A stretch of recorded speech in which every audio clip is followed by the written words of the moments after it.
नमस्कार। मैं सुनील कुमार आपका स्वागत करता हूं आपके अपने चैनल क्या ऐसा होता है। दोस्तों, महाशिवरात्रि, बहुत से आपको उपाय भी प्राप्त होंगे, बहुत सी जानकारी महाशिवरात्रि के बारे में आपको प्राप्त हो जाएगी। लेकिन अगर व्रतों की बात करूं तो व्रतों में सर्वश्रेष्ठ महाशिवरात्रि ये तो होता ही है। सबसे पहले आप ये देखिए अपने आसपास, कुछ अच्छी सी बुक्स वगैरह पढ़कर, आध्यात्मिक किताबें पढ़कर देखिए। ये केवल कहने की बात नहीं कि महाशिवरात्रि महाशिवरात्रि नहीं, ये एक ऐसा मुहूर्त है, हल्का सा एक बिल्व पत्र भी अगर आप चढ़ाते हैं तो निश्चित रूप से आपके जीवन में इसका बहुत ज्यादा फल प्राप्त होता है। वो लोग मूर्ख नहीं है जो अपने घर को छोड़कर व्रत में सफर कर रहे हैं, अपनी कुंडली दोष, काल सर्प दोष निवारण पूजा के लिए जा रहे हैं, पहले से प्लान कर चुके हैं, मुझे तो जाना ही है। महाशिवरात्रि के वाले दिन वो ज्योतिर्लिंग में ऐसे स्थान पर मौजूद है जहां पर भगवान शिव को साक्षात रूप से माना जाता है। दोस्तों, पिछली 2 वीडियो के माध्यम से मैंने आपको बताया किस तरह से कामदेव को पुनर्जन्म की प्राप्ति हुई थी महाशिवरात्रि वाले दिन। किस तरह से गुणनिधि ने गलती से महाशिवरात्रि का पूजन किया था और उसकी वजह से उसे कुबेर पद प्राप्त हुआ था। आज मैं आपको वो बताऊंगा, लेकिन उससे पहले आप जानते हैं, हम में से बहुत से लोग के मन में एक चिंता रहती है कि पूजा करना तो पंडितों का ही काम है, ये कार्य करना तो पंडितों का काम है, हमें तो पूजा का फल ही प्राप्त नहीं होता, हम तो पूजा करें या ना करें हमारे पाप तो कभी धुलने वाले नहीं है, हमने तो बहुत ऐसे गलत कार्य कर दिए होंगे, जाने अनजाने में जाने कितने कर दिए होंगे, मैं तो पूजा करने की विधि नहीं जानता, मैं तो ये नहीं जानता, मैं तो वो नहीं जानता, मैं तो इस वर्ण का हूं। मन मत सोचिए, भगवान के लिए सब बराबर है, कोई अंतर नहीं है। अगर कोई इस बात को कहता है कि भगवान की नजर में ब्राह्मण, क्षत्रिय, वैश्य और शूद्र इनमें कोई अंतर है, तो बिल्कुल अंतर नहीं है। अंतर हम अपने आप करते हैं। अंतर हम किस तरह अपने आप करते हैं बता रहा हूं। अंतर इसलिए करते हैं क्योंकि पंडितों की एक आदत होती है, जो ब्राह्मण होते हैं ना, उनकी एक आदत होती है, उनका रूटीन होता है, सुबह पूजा करना है, पूजा करने से पहले मुझे कुछ खाना नहीं है, संध्या कालीन आरती करनी है, मुझे सुबह स्नान करना है, शाम को भी स्नान करना है, ठीक है, इस तरह की चीज है। जिस दिन एक शूद्र भी इसी जो दैनिक जो जीवन चर्या होती है, दिनचर्या होती है, उसके अनुसार कार्य करेगा तो फल उतना ही प्राप्त होना है। इसीलिए किसी भी कृत्य को करने के पश्चात पंडित अतिशीघ्र उससे मुक्त हो जाता है और अन्य लोगों में थोड़ा सा विलंब लगता है, क्योंकि इनकी पीढ़ियां नियम के अनुसार इसी कार्य को करती रही। तो आप अगर आप मान के चलिए कि जैसे कि बहुत से आप में से ऐसे लोग होंगे जो ड्राइवर की नौकरी कर रहे होंगे, आपके पिताजी ने इनके पिताजी की ड्राइविंग की थी, या फिर जैसे घर में जो होते हैं रामू काका टाइप के लोग, कि खानदान उनकी सेवा करता रहा है, तो अंत में जब आप वो करेंगे ना तो उसका फल आपको प्राप्त होगा। आप 2 दिन नहीं जा रहे, 4 दिन उनकी नौकरी नहीं करे, फिर भी पैसे नहीं काटेंगे वो। इसी तरह से होता है। तो दोस्तों, महाशिवरात्रि वाले दिन, ठीक है, इसीलिए ध्यान रखिए कि इनमें ना भगवान की दृष्टि में कोई अंतर नहीं, बस ये कि हमारी पीढ़ी ने किस तरह के कार्य किए थे, हम भी उसी को कंटिन्यू कर रहे हैं और अच्छे कार्य कर रहे हैं। तो निश्चित रूप से अगर हमसे जाने अनजाने में कोई गलती भी हो जाती है तो फिर भगवान माफ कर देते हैं, अन्यथा फल सबको प्राप्त होता है। क्योंकि तीसरा उदाहरण महाशिवरात्रि के बारे में जो मैं आपको दे रहा हूं ना, जानते हैं कौन है? वैश्या। एक वैश्या को महाशिवरात्रि वाले दिन माता पार्वती के धाम की प्राप्ति हुई थी। वो कैसे हुई थी जानते हैं आप सोच रहे होंगे, कहते ना कि भाई मैं तो इस वर्ण का हूं, मैं तो उस वर्ण का हूं। जब महाशिवरात्रि वाले दिन अपने नियम के कारण अगर किसी वैश्या को अगर माता पार्वती का लोक प्राप्त होता है तो फिर तो हमें संशय करना ही नहीं चाहिए। तो दोस्तों, महाशिव पुराण में यह कथन दे रखा है, एक महानंदा नाम की वैश्या थी, और वैश्य का कार्य तो आप जानते, तो उस पर मैं ज्यादा कुछ टिप्पणी नहीं करने वाला हूं। तो एक बार भगवान से उसकी परीक्षा लेने के लिए पहुंचे कि चलो ठीक है, ये कुछ भी कार्य करती है, ये इसकी प्रवृत्ति है या प्रकृति है इसकी, लेकिन मुझ में इसका विश्वास कैसा है, ये आज मैं लेने के लिए इसकी परीक्षा लेता हूं।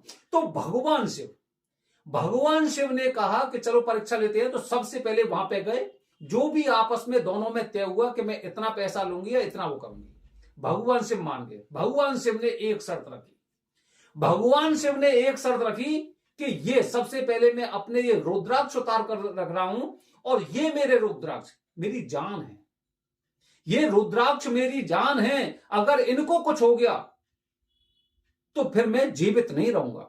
मैं आपको सबसे पहले, आपने जो भी पैसा मांगा वो मैं आपको सबसे पहले दे रहा हूं। 24 घंटे के लिए आप मेरी पत्नी है और मैं आपका पति हूं।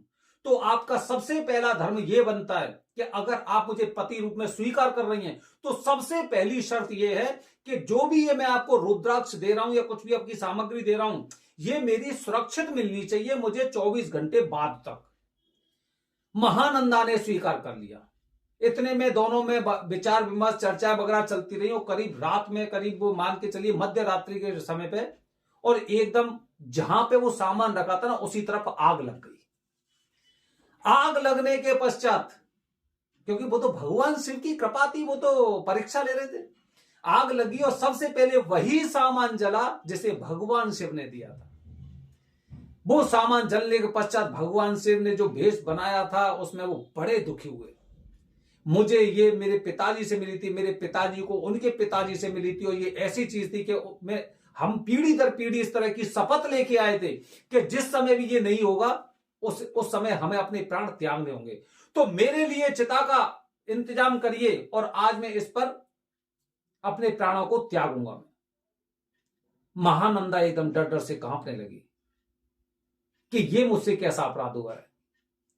इसी तरह दोस्तों कांपते कांपते रोते बिलखते हुए महानंदा ने चिता तैयार की, भगवान शिव उस पर बैठ गए और सब आसपास के लोग भी इधर उधर आ गए, क्योंकि आग लग गई थी, वो भी इधर उधर आ गए।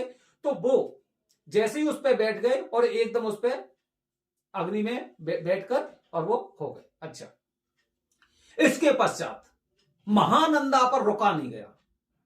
महानंदा अब लोगों से चीखते और बिलखते हुए कह रही है, देखो मेरा पति इस चिता में जल रहा है और मैं 24 घंटे तक इसकी पत्नी हूं, तो आज इसके साथ मैं भी अपने प्राणों को त्यागूंगी, क्योंकि ये इंसान मुझे नियम वाला इंसान लगा है। जो इंसान अपने पूर्वजों के दिए हुए संस्कारों को अभी तक पालन करते हुए अगर अपने प्राण त्यागने को तैयार है, तो निश्चित रूप से मुझे भी इसके साथ अपने नियम का पालन करना चाहिए, अपने धर्म का पालन करना चाहिए। इसने मुझे अपनी पत्नी स्वीकार किया है और अभी 24 घंटे के लिए मैं इसकी पत्नी, और अभी मात्र 2 घंटे बचे हुए हैं, तो मैं भी इसके साथ अपने शरीर को त्याग दूंगी। आज जो आसपास के लोग थे वो देखने लगे कि देखो वैश्या का धर्म भी कैसा है, कि वैसे ये हर कार्य के लिए पैसे वगैरह लेती है, लेकिन आज इसके अंदर ऐसी।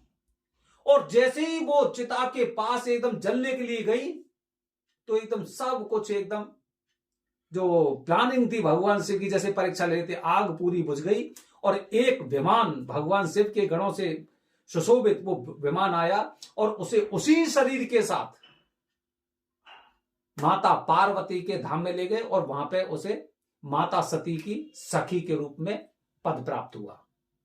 महाशिवरात्रि को भगवान शिव न जाने कौन से भेष में आपके पास आते हैं, न जाने किस तरह से आपकी परीक्षा लेते हैं, ये तो हमें खुद को नहीं पता है। इसीलिए दोस्तों महाशिवरात्रि एक विशेष मुहूर्त है।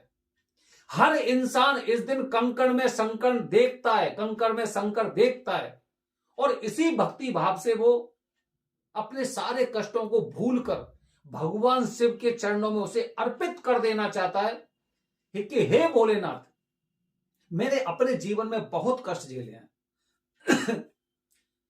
जैसे जैसे मुझे ज्ञान प्राप्त हुआ वैसे वैसे करके मैं आपके चरणों में आ चुका हूं। कम से कम मेरे ऊपर रहम करिए, मेरे ऊपर कृपा करिए। जो भी कष्ट हैं अभी तक जिन्हें मैं झेल रहा हूं, मेरे जीवन में कैसी कैसी चीजें चल रही हैं, अब केवल आप करता धरता है, आप ही सब कुछ है। तो दोस्तों जब आप इस तरह से कृपा करते हैं तो भगवान शिव आपकी इस समय तो सुनने वाले हैं। महाशिवरात्रि के तो एक एक इंसान की सुनेंगे, क्योंकि शास्त्रों के अनुसार महाशिवरात्रि भगवान शिव को सबसे ज्यादा प्रिय है, सबसे ज्यादा प्रिय है। और इसीलिए लोग जितने तरह के कष्टों को झेल रहे हैं, ऐसे 12 जो स्थान बताए गए हैं ज्योतिर्लिंग के, कहीं ना कहीं जाकर किसी ना किसी तरह की पूजा करते हैं, क्योंकि वहां पे तो साक्षात है ही है। हमारे घर के आसपास हो सकता है ना हो, लेकिन वहां पे तो है ही है। ये लोग मूर्ख नहीं है जो जगह जगह रात्रि जागरण करते हैं। कुछ तो देखा होगा, कुछ तो सुना होगा, कुछ तो हुआ होगा, क्योंकि भगवान शिव तो आएंगे और वो दर्शन देंगे और आपके कष्टों को निवारेंगे। तो दोस्तों, बस आपको उसी भक्ति भाव से, उस श्रद्धा के साथ जो भी कार्य करना है उस तरह से करिए जैसा कि महानंदा ने किया था। उसे वैश्या होने पर हीनता नहीं थी उसके अंदर। मैं अगर कष्टों को झेल रहा हूं, मेरे पास पैसा नहीं, तो हीनता नहीं है। मेरे अंदर सबसे बड़ा एक पॉजिटिव है, वो ये है कि मैं भगवान शिव का सेवक हूं, मैं भगवान शिव की पूजा कर रहा हूं। और भगवान शिव की पूजा करने वाला कभी निर्धन नहीं होता, कभी कायर नहीं होता, और कभी कुछ गलत नहीं हो सकता, क्योंकि भगवान शिव उसके साथ हैं और उसको मार्गदर्शन कर रहे हैं। आप भी अपने सारे कष्टों को भगवान शिव के चरणों में समर्पित कर दो और भगवान शिव पर जिंदगी छोड़ दो, आपके जीवन में कभी अनर्थ नहीं होगा। तो दोस्तों, जो लोग भी महाशिवरात्रि विशेष मुहूर्त वाले दिन अगर किसी भी तरह की पूजा करने जा रहे हैं, तो पूजा से पहले की जो जरूरी जानकारी है उन्हें चेक करके ही, एकदम पूरा तोल मतोल के, उसके पश्चात ही आपको यहां से प्रस्थान करना है, क्योंकि यह मुहूर्त पूरा 1 साल बाद आता है। सही जगह पर, सही इंसान से और सही विधि से कराई गई पूजा आपके जीवन में चमत्कार पैदा कर सकती है। बने रहिए हमारे चैनल के साथ दोस्तों। हर हर महादेव। हरिओम।